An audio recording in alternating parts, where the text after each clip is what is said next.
¿Sí? ¿Qué dice Apocalipsis? Vamos a Apocalipsis 17. Apocalipsis 17, versículo 15 al 17. Sí. Me dijo también las aguas que has visto donde las rameras se sientan son pueblos, muchedumbres, naciones y reyes.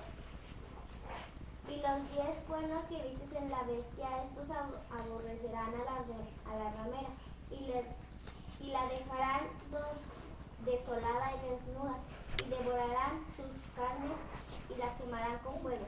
Porque Dios ha puesto en sus corazones el ejecutar lo que Él quiso, ponerse de acuerdo y dar un reino a la bestia hasta que se cumplan las palabras de Dios. Amén. Sí. Adelante, hermano.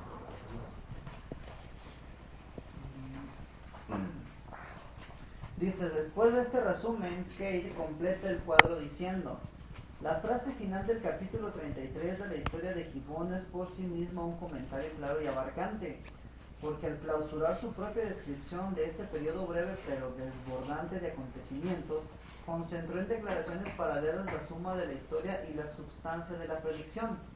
Pero las palabras que preceden a dichas declaraciones no carecen de significado.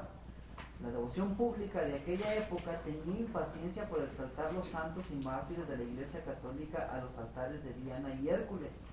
La unión del Imperio Romano quedó disuelta, su genio humillado en el polvo, y ejércitos de bárbaros desconocidos, salidos de las regiones heladas del norte, establecieron su reinado victorioso sobre las provincias más hermosas de Europa y de África. La última palabra, África, es la señal para que suene la segunda trompeta. El escenario se traslada de las orillas del Báltico a la costa meridional del Mediterráneo o de las regiones heladas del norte a las playas ardientes del África. Y en vez de ser arrojada una tempestad de granizo sobre la tierra, un monte ardiendo con fuego fue lanzado al mar. Versículo 8-9. Y el segundo ángel tocó la trompeta, y como un grande monte ardiendo con fuego fue lanzado en la mar, y la tercera parte de la mar se tornó de sangre, y murió la tercera parte de las criaturas que estaban en la mar, las cuales tenían vida, y la tercera parte de los navíos pereció. La segunda trompeta. El Imperio Romano, después de Constantino el Grande, se dividió en 3 partes. Y la frecuente mención de la tercera parte de los hombres sea una alusión a la tercera parte del imperio que sufría el azote. Esta división del Imperio Romano fue realizada al morir Constantino por sus 3 hijos, Constancio, Constantino II y Constante. Constancio poseyó el oriente y fijó su residencia en Constantinopla, la metrópoli del imperio. Constantino II obtuvo Gran Bretaña, las Galías y España. Constante reinaba sobre Iliria, África e Italia. El sonido de la segunda trompeta se refiere evidentemente a la invasión y conquista de África, y más tarde Italia, por Genserico, rey de los vándalos. Sus conquistas fueron mayormente navales, y sus triunfos fueron como un grande monte ardiendo con fuego lanzado en el mar. ¿Qué figura podría ilustrar mejor o siquiera también la colisión de las flotas o la destrucción general de la guerra en las costas marítimas? Al explicar esta trompeta, necesitamos buscar acontecimientos que influyan particularmente en el mundo comercial. El símbolo usado nos induce naturalmente a buscar agitación y conmoción. Nada que no sea una fiera guerra marítima puede cumplir la predicción. Si el sonido de las primeras 4 trompetas se refiere a 4 acontecimientos notables que contribuyeron a la caída del Imperio Romano, y la primera trompeta predecía los estragos hechos por los godos bajo Alarico, al estudiar la segunda trompeta buscaremos el siguiente acto de invasión que sacudió el poder romano y preparó su caída. Esta siguiente gran invasión fue la de Genserico, a la cabeza de los vándalos.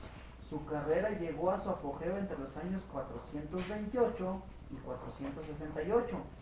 Este gran jefe vándalo estableció su cuartel general en África, pero como dice Gibón, el descubrimiento y la conquista de las naciones negras en África que pudiesen morar en la zona torrida No había de tener la ambición racional de Genserico, así que dirigió las miradas hacia el mar. Resolvió crear una fuerza naval y ejecutó su audaz resolución con perseverancia activa y constante. Desde el puerto de Cartago salió repetidas veces como pirata para arrebatar presas al comercio romano y hacer la guerra al imperio. Para hacer frente a ese monarca del mar, el emperador Mayoriano hizo extensos preparativos navales. Se talaron los bosques de los Apeninos, se restauraron los arsenales y las fábricas de Ravenna y Micena. Italia y la Galia rivalizaron en hacer contribuciones generosas al erario público, y la Marina Imperial, de 300 galeras grandes, con una adecuada proporción de transportes y navíos menores, se reunió en el seguro y espacioso puerto de Cartagena en España. Pero Genserico se salvó de una ruina inminente e inevitable por la traición de algunos súbditos poderosos que envidiaban o temían el éxito de su señor. Guiado por comunicación secreta, sorprendió la flota sin custodia en la bahía de Cartagena. Dice, muchos de los barcos fueron hundidos, capturados o quemados, y los preparativos de 3 años fueron destruidos en un solo día. El reino de Italia, nombre al que se había reducido gradualmente el imperio occidental, fue afligido durante el gobierno de Ricimero por las depredaciones insensatas de los piratas vándalos.